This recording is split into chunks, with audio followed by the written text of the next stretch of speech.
क्या हो अगर एक आदमी पूरी नस्ल की उम्मीद को दोबारा जिंदा कर सके सिर्फ चल की हिम्मत और मोहब्बत की मदद से। दुनिया के एक भूले हुए कोने में जहां बच्चे अपने बैग से ज्यादा भारी यादें उठाए फिरते थे, एक छोटी सी क्लासरूम ने मुस्तकबिल को दोबारा लिखना शुरू किया। और इस सब के बीच में वो आदमी खड़ा था जिसको सब द टीचर ऑफ होप बुलाते हैं। वो कैंप जहां क्लासरूम्स ही नहीं थे। कैमरा सुबह के वक्त एक धूल भरे रेफ्यूजी कैंप पर खुलता है। हवा में उड़ते टेंट, प्लास्टिक बॉटल्स के पीछे भागते बच्चे, भूख से रोती हुई नौजवान माएं। लेकिन एक चीज गायब थी, स्कूल की घंटी की आवाज। जंग में हजारों को सरहद के पार भागने पर मजबूर किया और तालीम एक दूर का ख्वाब बन गई। वालिदैन कहते थे हम जल्द वापस आएंगे, मगर जल्दी 7 साल बन गया। फिर वहां आया अहमद अल रफीक, एक खामोश आदमी जिसके पास सिर्फ एक बैकपैक था, नोटबुक से भरा हुआ और एक इस्तिकाल जैसा यकीन। अगर दुनिया इन बच्चों के लिए स्कूल नहीं बनाएगी तो मैं अपने हाथ से बनाऊंगा। उम्मीद का चॉकबोर्ड। अहमद कोई सियासतदान नहीं था, कोई अमीर आदमी नहीं। वो एक पुराना अदब का उस्ताद था जिसका खुद का सब कुछ तबाह हो चुका था। घर तबाह, क्लासरूम बॉम्ब से मिटा दी गई, स्टूडेंट्स हवा में राख के जर्रात बन गए। लेकिन उसका तालीम का ख्वाब जिंदा था। एक सुबह उसे एक टूटा हुआ चॉकबोर्ड मिला। उसने उसे धोया, साफ किया और उस पर बड़ा सा लिखा वेलकम टू स्कूल, और उसे एक आम के दरख्त के नीचे खड़ा कर दिया।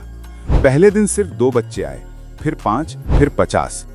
कैंप में खबर फैल गई, एक आदमी मुफ्त तालीम देता है, ना यूनिफॉर्म ना इम्तिहान, सिर्फ उम्मीद। एक पेड़ के नीचे शुरू हुआ स्कूल कुछ हफ्तों में एक तहरीक बन गया, किताबों से ज्यादा जिंदगी का सबक। अहमद का स्कूल सिर्फ पढ़ना लिखना नहीं सिखाता था, वो बचपन वापस लाता था।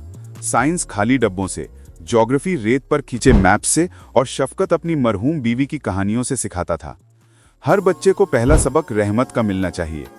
करीम नाम का एक लड़का ट्रॉमा की वजह से बोलता नहीं था। अहमद ने उसे नोटबुक दी, बात मत करो, सिर्फ अपने ख्वाब बनाओ। कुछ हफ्तों बाद करीम ने एक बिल्डिंग का स्केच दिखाया जिस पर लिखा था अहमद स्कूल ऑफ होप, एक शख्स की ताकत। यूएन के लोग आए और अहमद से पूछा कितने स्टूडेंट्स हैं। वो मुस्कुराकर बोला ये जरूरी नहीं कितने आए, जरूरी ये है कि वो कल का इंतजार करना सीख रहे हैं। मगर कल नए इम्तिहान लाया। कैंप बढ़ता गया, सामान कम होता गया, चॉकबोर्ड टूट गया, बारिश ने सब सबक मिटा दिए। लेकिन अहमद ने हार नहीं मानी। चौक खत्म हुआ तो कोयला इस्तेमाल किया, पुराने टेंट्स क्लासरूम्स बनाए, दिन ढलने पर लैंटर्न की रोशनी में पढ़ाया।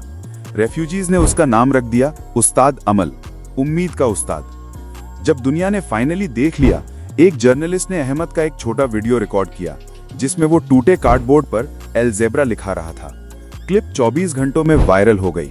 सेलिब्रिटीज ने शेयर किया, एनजीओज ने उसे मिसाल कहा, 43 ममालिक से मदद आने लगी। मगर जब पूछा गया आपको सबसे ज्यादा क्या चाहिए, उसका जवाब ने इंटरनेट हिला दिया, बस एक छत मेरे बच्चों के लिए और उनके मुस्तकबिल के लिए अमन। वॉलंटियर्स दुनिया भर से आ गए, टीचर्स, इंजीनियर्स, आर्टिस्ट्स, और उन सब ने मिलकर उस रीजन का पहला परमानेंट रेफ्यूजी स्कूल बनाया। मोहब्बत से बना हुआ स्कूल। नया school, 6 classrooms, solar panels, computer lab और एक लाइब्रेरी जिसका नाम था आयशास कॉर्नर, उसकी मरहूम बीवी के नाम पर। ओपनिंग डे अहमद खामोशी से खड़ा था जब बच्चे उम्मीद का तराना गा रहे थे। उसने कोई स्पीच नहीं दी, सिर्फ अपना पुराना नोटबुक खोला और लिखा हुआ जुमला दोबारा पढ़ा, एक किताब, एक बच्चा, एक उस्ताद और दुनिया दोबारा शुरू हो सकती है। उम्मीद का असर। आज 1200 से ज्यादा रेफ्यूजी बच्चे उस स्कूल में पढ़ते हैं। अहमद ने फिर वॉलंटियर टीचर्स तैयार किए, अपने ही स्टूडेंट्स को। तहरीक फैलती गई, पहले आसपास के कैंप्स में, फिर सरहदों के पार। अब उसका नेटवर्क होप लर्नर्स इनिशिएटिव 5 ममालिक में काम करता है। उनका मोटो है, हम अमन का इंतजार नहीं करते, तालीम से अमन पैदा करते हैं। नूर, उसकी पुरानी स्टूडेंट, अब दूसरे कैंप में साइंस टीचर है। वो कहती है मैं डॉक्टर बनना चाहती थी, मगर दुनिया को पहले अहमद जैसे लोग चाहिए। एक सवाल जिसने सब बदल दिया। एक इंटरव्यू में पूछा गया, आपको किस चीज से हौसला मिलता है जब सब कुछ टूट चुका होता है। अहमद ने कैमरा की तरफ देखकर कहा, कोई बच्चा इस सोच के साथ बड़ा नहीं होना चाहिए कि वो दुख झेलने के लिए पैदा हुआ है। तालीम उसे बताती है कि वो चमकने के लिए पैदा हुआ है। ये जुमला वायरल कोट बन गया, पोस्टर्स, टी शर्ट्स, म्यूरल्स। लेकिन अहमद ने कभी शोहरत से फायदा नहीं उठाया। वो हर सुबह फिर आम के उसी दरख्त के नीचे पढ़ाता था जहां सब शुरू हुआ था।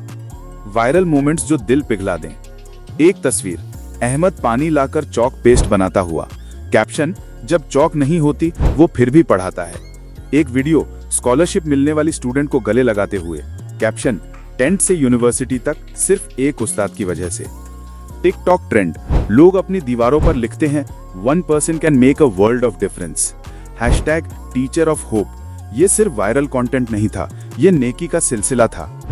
उम्मीद का दायरा पूरा होता है। 5 साल बाद अहमद को यूएन ने ग्लोबल एजुकेटर फॉर ह्यूमैनिटी का अवार्ड दिया। जिनीवा में स्पीच शुरू करते हुए कहा, इस कहानी का हीरो मैं नहीं हूँ, मेरे स्टूडेंट्स हैं। उन्होंने सिखाया कि उम्मीद वो सबक है जो कभी खत्म नहीं होता। लोग 10 मिनट तक खड़े होकर तालियां बजाते रहे। कैंप के बच्चे लाइव स्ट्रीम देखकर चीखे उठे, उस्ताद अमल, उस्ताद अमल। विरासत जिंदा रहती है। सालों बाद जब अहमद ने आराम से नींद में जान दी, पूरा कैंप रो दिया, मगर उसका ख्वाब जिंदा रहा। स्टूडेंट टीचर्स ने स्कूल का नाम बदलकर रखा Al Rafiq institute of endless learning. हर नया स्टूडेंट फर्स्ट डे एक नोटबुक पाता है। पहले पेज पर बड़ा सा जुमला लिखा होता है, तुम्हारा मुस्तकबिल एक लफ्ज से शुरू होता है और एक शख्स से जो तुम पर यकीन करता है। Viral ending hook. आखिरी सिनेमैटिक शॉट, एक छोटी लड़की आम के दरख्त के नीचे चौक पकड़े खड़ी है। वो क्लास के सामने मुस्कुराकर कहती है, चलो वहां से शुरू करते हैं जहां उस्ताद अमल रुके थे। कैमरा ऊपर जाता है, दरख्त की शाखें, उन पर खुदे हुए नाम हजारों स्टूडेंट्स के, और सबसे ऊपर लिखा होता है होप नेवर एंड्स। हमने इस कंटेंट को बनाने के लिए तफसील से रिसर्च की है, लेकिन इस पूरी कहानी को शॉर्ट वीडियो में एक्सप्लेन करना मुश्किल होता है। शुक्रिया देखने के लिए। लाइक करें, सब्सक्राइब करें और शेयर जरूर करें। आपका सपोर्ट हमारे लिए सब कुछ है।